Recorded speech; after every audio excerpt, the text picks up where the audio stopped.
Iran में एक के बाद एक कई बड़े धमाके हुए हैं। तेहरान में धमाकों की आवाज सुनी गई है। इजराइल सेना ने रॉकेट से हमला किया है। आईडीएफ की तरफ से यह पोस्ट भी किया गया है, जिसमें देखिए कहा गया है, in the last few minutes sirens were sounded all through out Israel with an advanced instruction alert directly to cellular device to stay within proximity to protected spaces। ये इजराइल की तरफ से पोस्ट किया गया है। और इस वक्त एक खास मेहमान हमारे साथ जुड़ रहे हैं, कर्नल टीपी त्यागी सर इस वक्त हमारे साथ है। त्यागी सर, इस सिचुएशन को आप कैसे देख रहे हैं? इजराइल की तरफ से अब ईरान पर बड़ा हमला कर दिया गया है। देखिए, ये तो पहले से प्लान था।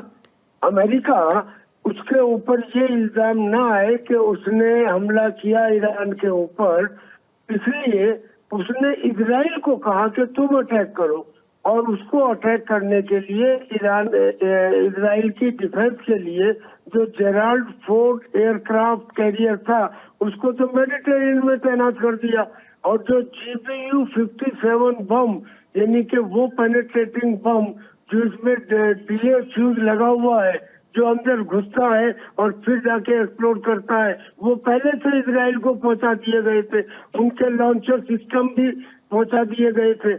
तो ये तो पहले से प्लान था कि इजराइल अटैक करेगा और America will join, because Israel is a friendly country of America.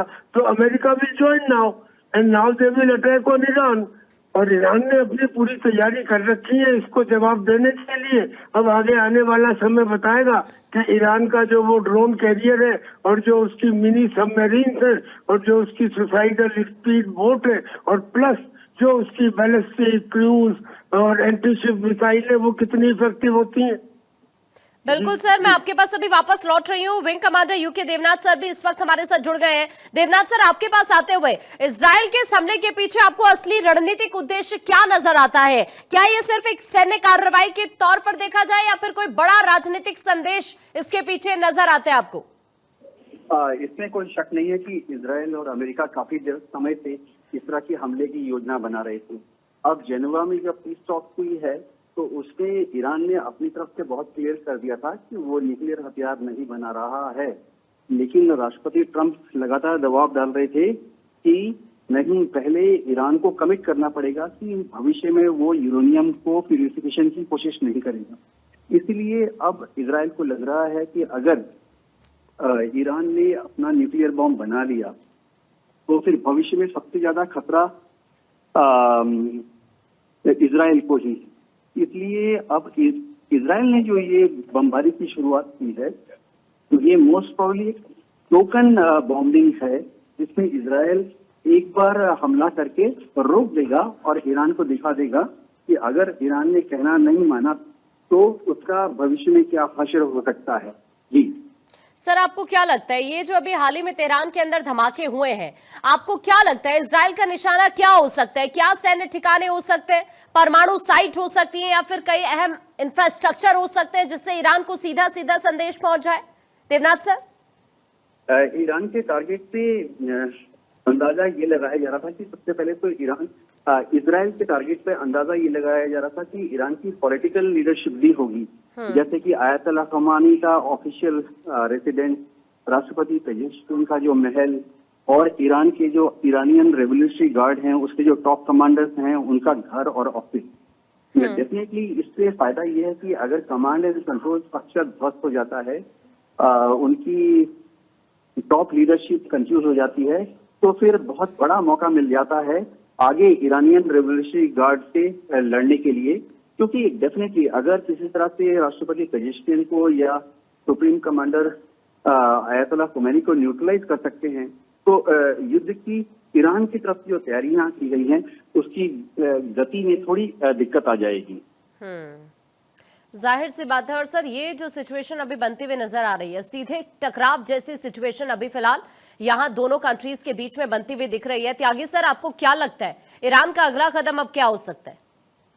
Definitely Iran ने पहले भी कहा है कि अगर उसके ऊपर हमला होगा तो अपनी जमीन से जमीन पर मार करने वाली रॉकेट्स और मिसाइल्स का इस्तेमाल करते हुए भयंकर हमला करेगा इजराइल के ऊपर और खाड़ी क्षेत्र में जो अमेरिकन बिल्कुल आप सर सही कह रहे हैं। मैं आपके पास वापस लौट रही हूँ। त्यागी सर, आपसे भी सेम सवाल मेरा, आपको क्या लग रहा है अभी ईरान का अगला कदम क्या हो सकता है? शायद संपर्क कट गया उनके साथ। देवनाथ सर, एक बार फिर से आप ही का रुख करते हुए, अभी जिस तरह की सिचुएशन मिडिल ईस्ट के अंदर बनती हुई नजर आ रही है, भविष्य अभी आप क्या देख रहे हैं? आने वाला वक्त अभी क्या ये कहना गलत होगा कि इसका एक बहुत बड़ा क्षेत्रीय और वैश्विक स्तर पर इंपैक्ट पड़ सकता है?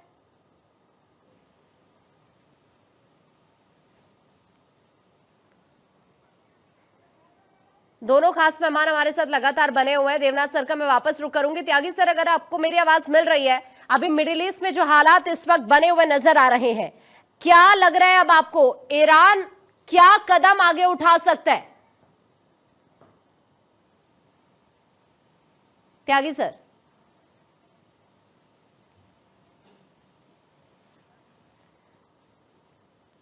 इस वक्त है इजराइल की तरफ से ईरान पर एक बड़ा हमला किया गया। इजराइल के रक्षा मंत्री ने ईरान के खिलाफ प्रिवेंटिव अटैक की पुष्टि कर दी है। तेहरान में कई धमाकों की खबर है।